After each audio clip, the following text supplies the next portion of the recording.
everybody. Welcome back to the Lead with Love podcast with Dr. Q, where we talk about love, leadership, and some real life lessons that actually matter.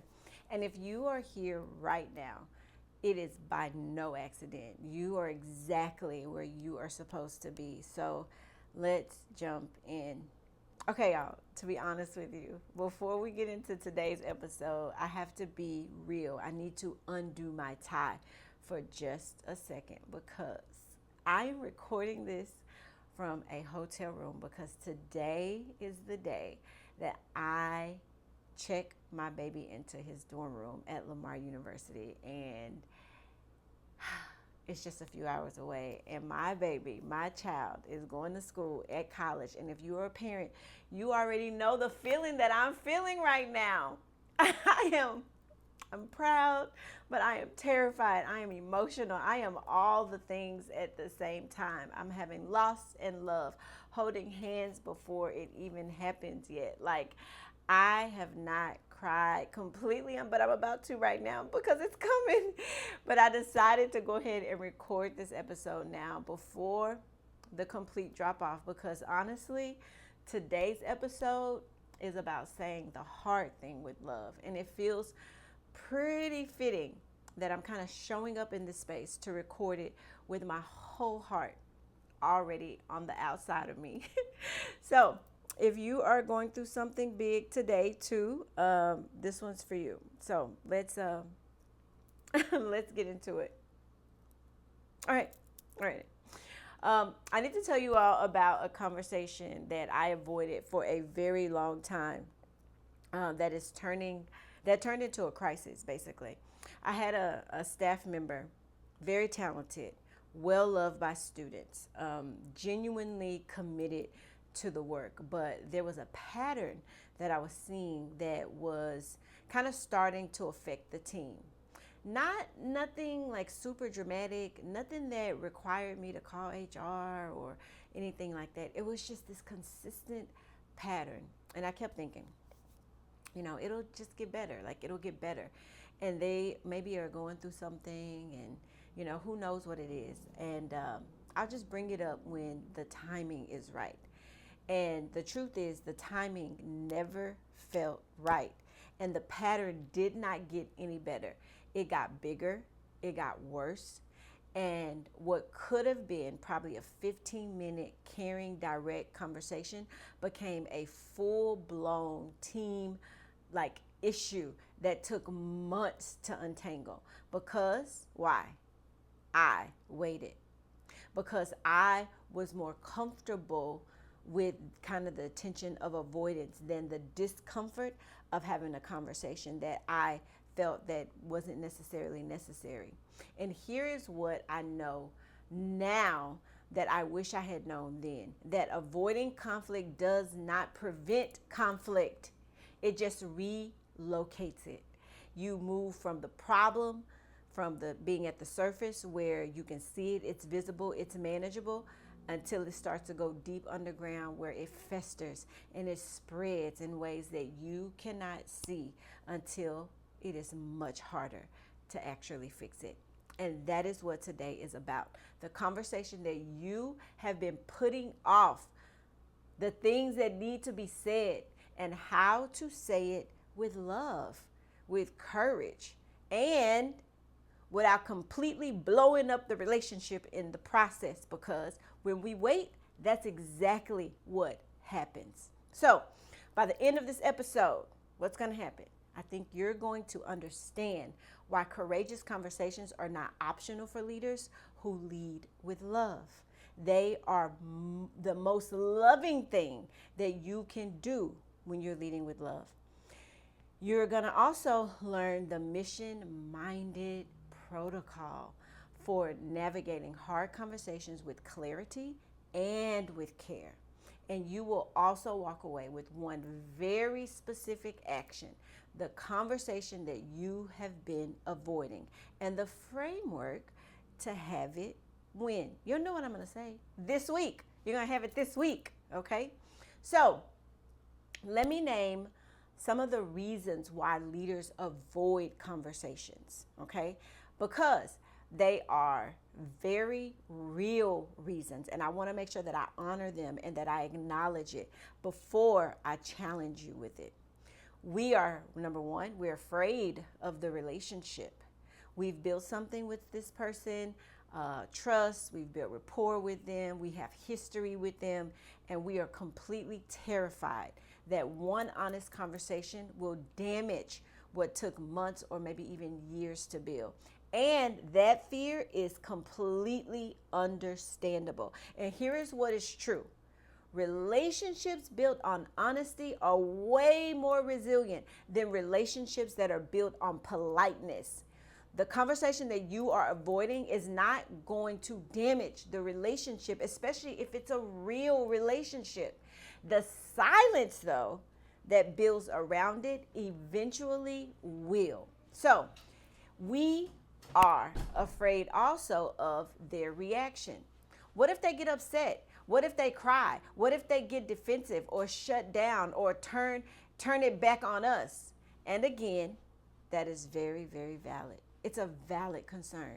And people do have reactions to hard feedback. They get defensive, but your comfort with their reaction is not good enough. It's not a good enough reason to leave them without the information that they need to get better, right? It's your responsibility as a leader. And we think it will resolve itself. That's another thing. This is the most dangerous one because occasionally, very rarely, it kind of does. But most of the time, what looks like resolution is just the issue going quiet for a while before it actually resurfaces louder. Hoping the problem is going to resolve itself is not leadership. It is wishful thinking, kind of wearing a leadership costume. Yeah, no. And here is what avoidance costs. It costs the person that you are talking to, it costs them because guess what? They deserve the truth about how they are showing up and the chance to do something about it.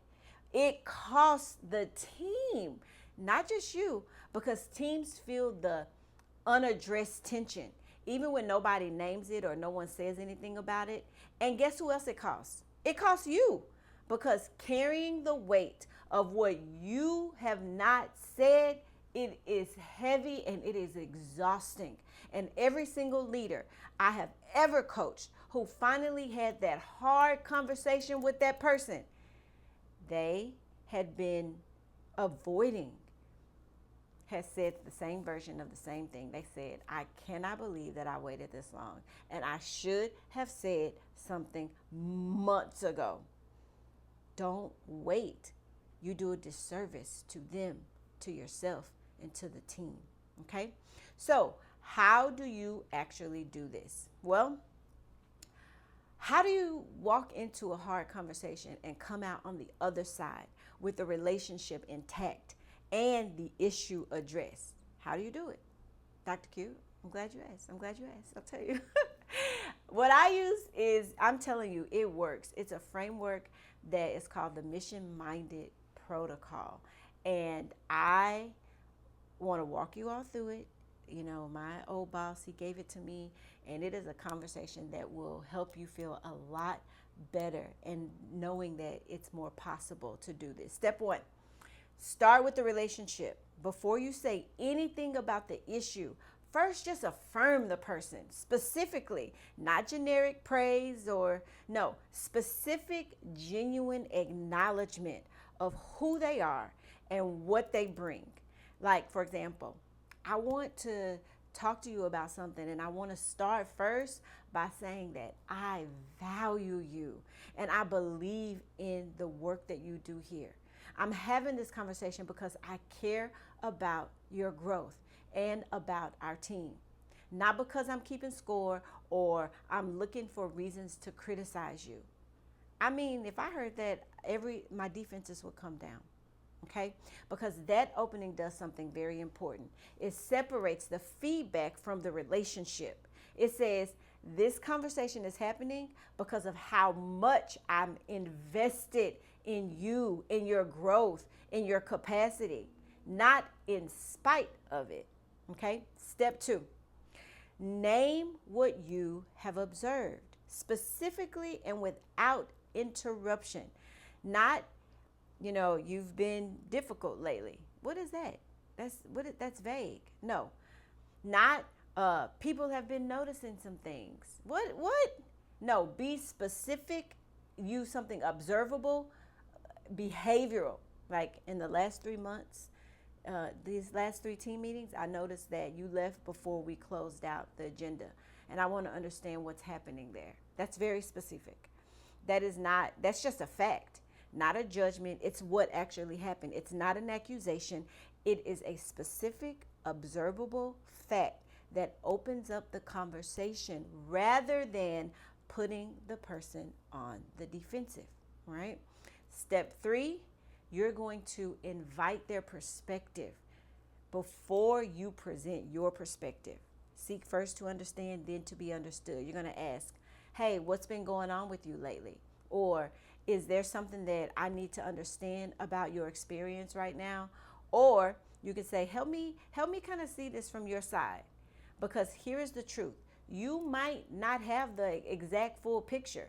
And a leader who asks before concluding communicates something very, very, very powerful. It communicates, I trust you enough to believe that you have a perspective worth hearing before I've made my mind up. And let me tell you where this is hard to do with your children. When you are leading your children, this is so critical and important, because their children doesn't mean that they don't have a space. So number 4, together, you're going to name the path forward, not you dictating what needs to happen or change. Together, here is what I need from you going forward. What do you need from me to make this possible? Right? We're going to hold each other accountable in this space. And that closing question is the one most leaders kind of skip out. And it is the one that turns a corrective conversation into a growth conversation with support. Here is a very hard truth. The most unloving thing that you can do for someone you lead is to let them continue in a direction that is hurting them, the team, or more importantly, the mission, because you were too comfortable to say something. Avoidance is not kindness. No, it's the opposite. It is cowardness dressed up as compassion. Say the thing, y'all. Say the thing with love before the silence becomes the crisis. And it'll happen before you know it. You won't even realize it until it blows up. So, let me give you 3 quick things to hold on to when you are actually in the conversation, because knowing the protocol and being in the room are 2 completely different things. It sounds all fine and dandy here, but when you're doing it, it's a lot harder. The first thing you're going to do is you're going to regulate yourself before you go in. Breathe. If you're frustrated, if you're anxious, if you're carrying up built resentment from how long you've waited to have the conversation, get yourself together. Get yourself settled before you walk in that door. Take a breath and remind yourself what you are there for, and remind yourself that you're there because you care about this person, and you care about the mission, you care about the work, you care about the team. And you cannot lead a caring conversation from an unregulated emotional place. Leaders, you have to have emotional intelligence in this space. Breathe. The second thing I want you to do is name the intention out loud, not just internally. I want you to say it in the room. I want you to know that I'm having this conversation because I believe in you, and I want us to be able to work through this. Name it. Don't assume that they know that, because then people relax when they understand that the why behind the conversation. When they do not know the why, you call them into this room. Their nervous system starts to go in overdrive, and they feel like they're threatened. They go in threatening mode. And a threat mode brain cannot receive feedback effectively. It's going to freeze, it's going to flee, or it's going to fight. The third thing, I want you to follow up. The conversation is not the end. What do you do after the conversation? It's going to determine whether anything actually changes. You have to put this in writing, okay? And then you need to check in with them. You need to acknowledge progress. You need to close the loop. And a leader who follows up on hard conversations, they communicate something, that the talk mattered to them, and so does the person and the behavior. Your action step, this is what I want y'all to do this week. Identify the conversation that you have been avoiding. You know the conversation. Write down the name. Use the mission-minded protocol to prepare for the meeting. And then I want you to schedule it before the week is out. Not next month. Please don't wait till next month. Not when things start to settle down. Nope, just this week. Why? Because you're coming from the right place. So before I let you all go, you already know I don't have my book. 8 Lead with Love, 8 Heart-Centered Strategies for Exceptional Leadership is on Amazon. The Audible is on Audible. Chapter 5, Communication, includes the full mission-minded protocol framework, the research behind it, and why courageous conversations done with love build much stronger relationships that the avoidance,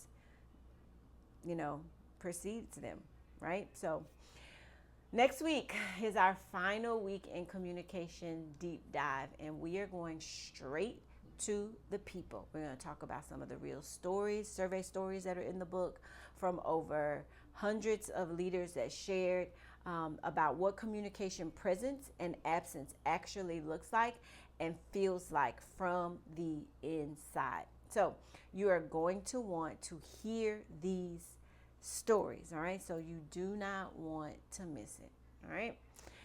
As we wrap up, the conversation that I avoided for too long, the one that I told you all about at the top of this episode, while I was basically crying because I'm about to leave my baby. Oh my God. Anyways, it was late, but I did have it. And what happened? Well, they thanked me. They said, hey, they had sensed something was kind of off, and they had been waiting for me to say something. People are waiting for leadership. They've been living in this uncertainty of the silence longer than I had. And the conversation, the one that I had dreaded for months, it took 11 minutes, 11 whole minutes. And it ended with a hug. Why? Because the relationship was still intact. And that is what I gave up months of team tension and personal stress to avoid. 11 whole minutes and a hug. So here is my closing word for you today. The hard conversation is almost never as hard as the avoidance of it. And the relationship almost never breaks the way you are afraid that it will. What breaks relationships is not honesty. It is the distance that grows in the space where honesty should have been. One of my core values is honest communication. If you can't be honest with me, it's difficult for me to have that relationship with you. So say the thing, say it with love, say it today. Say the thing, say it with love, say it today, or for sure this week, okay? For sure this week. Thank you all for joining me on this Lead with Love podcast with Dr. Q. And if today's episode gave you the courage to have the conversation that you have been avoiding, I want to hear about it. Please DM me, message me. However, I want to know about this conversation. Find me and tell me how it went. Do not forget to subscribe so that you do not miss episode 34. Next week, survey says the communication gap. And remember, leading with love is not what? It is not a one-time decision. It is a daily choice. So until next time, y'all know what I'm going to say. Lead with love.